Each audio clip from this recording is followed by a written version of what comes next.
in Africa. Thank you. Maybe before I make my closing remarks, I think there was one of the questions in terms of how do governments ensure that we increase penetration and what we call true penetration, not as a measure of SIM cards like my colleague was talking about, and how do we ensure quality of service at it. We just want to say that in Kenya, whereby I would say that we have sort of a liberalized telecommunication market because the bulk of internet access is through the mobile. The government policy was that every license came with a condition that over a certain period of time, you must have covered up to 99% of the population, not necessarily of the country, but 99% of the population. Number two is that the Constitution, which is in line with Article 19, of the Universal Declaration, is that access to internet and technology is a right for everyone. So if governments then adopted this, and even Ethiopia, who are just now getting into to liberalize their market, to say that they will give conditions for the service providers that over a period of time, they must cover almost 99 or 100% of the population with the service, regardless of economic value. Because then, where you make money makes for where you don't make money. Number two is in terms of taxation, part of the revenues that were being generated by the telecom companies put into a pool, which is a universal service fund, which they can give back to the service providers, especially where they want to deploy infrastructure and it is not economically viable. So the government can do rebates and things like that.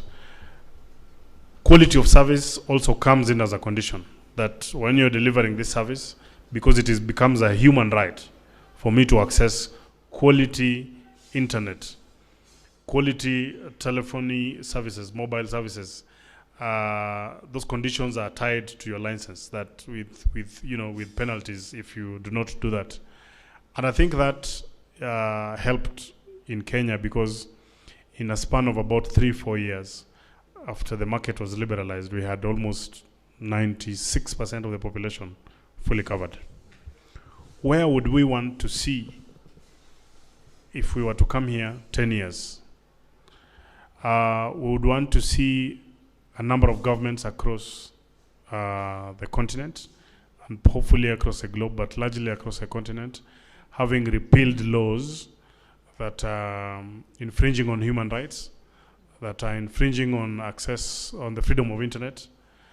And the best way to do this is to involve the players so that we make lawmaking should be an all-inclusive. We have the civil society, we have the players in the industry, so it's a stakeholder, all stakeholders are all brought together so that they have their input at the point of doing this, rather than government sitting in corners and drafting laws and trying to push them down the throats of people.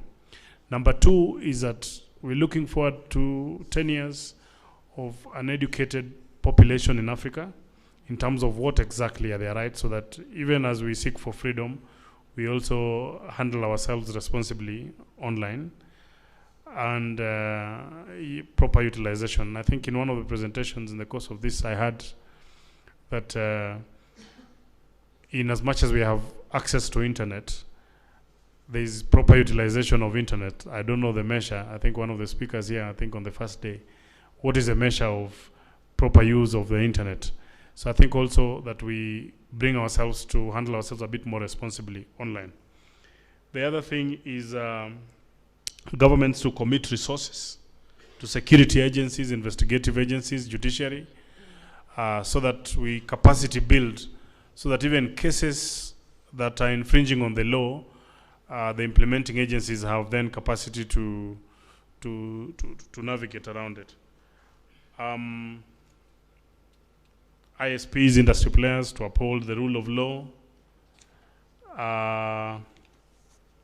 And I think finally is that we can be able to mobilize our communities to influence local and national policies.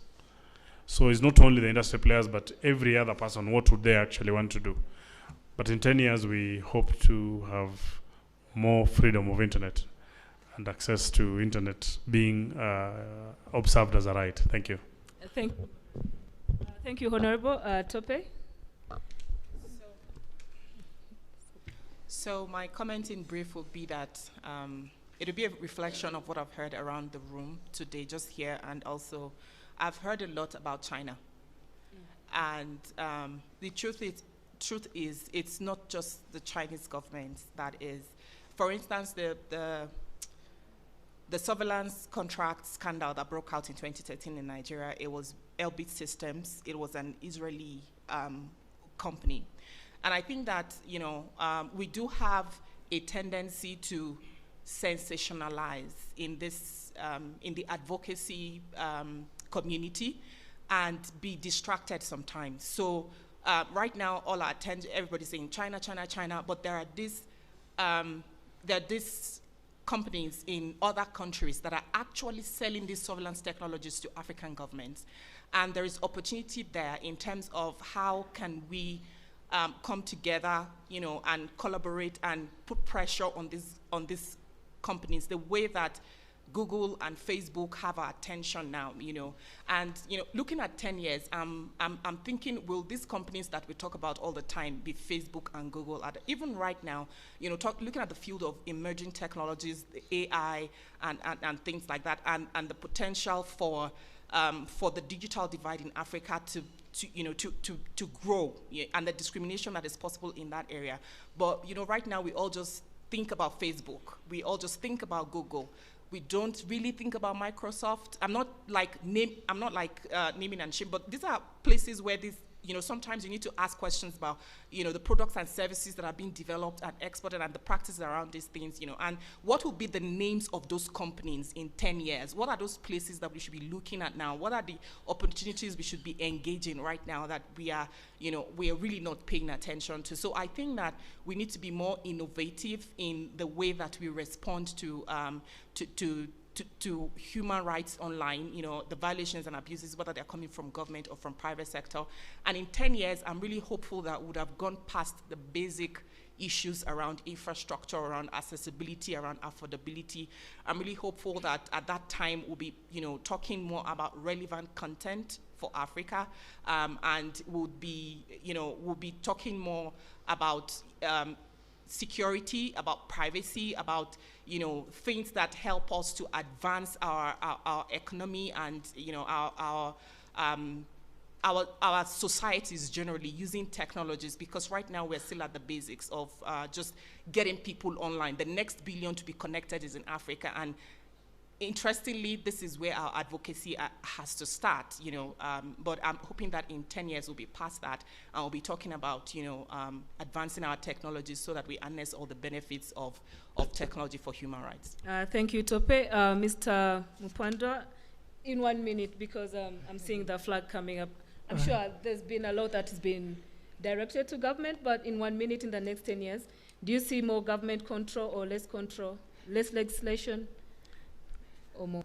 Okay, 10 years from now, I foresee a younger generation, the rise of the youth who are tech savvy.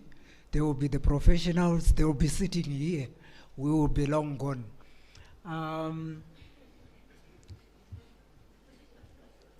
Well, we will have retired.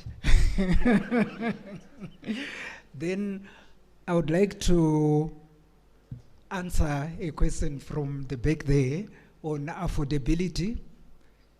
If we don't address this thing, it won't be shut down but exclusion. Internet is going to be very expensive to such an extent that you won't be able to buy the bundles to use it.